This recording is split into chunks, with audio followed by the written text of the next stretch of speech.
হঠাৎ আউড়ে অনেক মাছ দেখা গেল।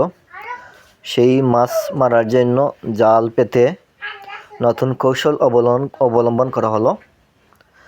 আর সেই কৌশলে কিন্তু সব মাছ কিন্তু সেই জালের ভিতরে ঢুকানো যাইতেছে, কারণ অনেক সুন্দর একটা সিস্টেম। তাই ভিডিওটা আপনাদের মাঝে দিলাম, আপনারা দেখবেন, আপনারা দেখলে শিখে নিতে পারবেন। যা এইরকম যদি কোনো সিস্টেম পান তাহলে আপনারা এইভাবে মাছ মারতে পারবেন।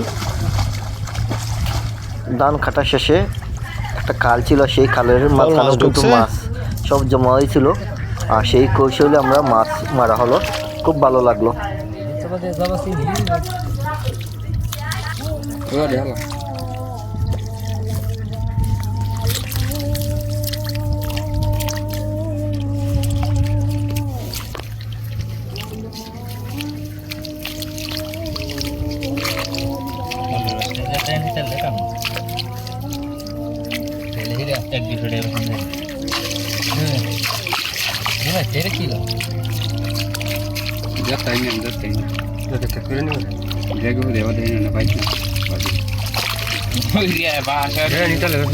একসাথে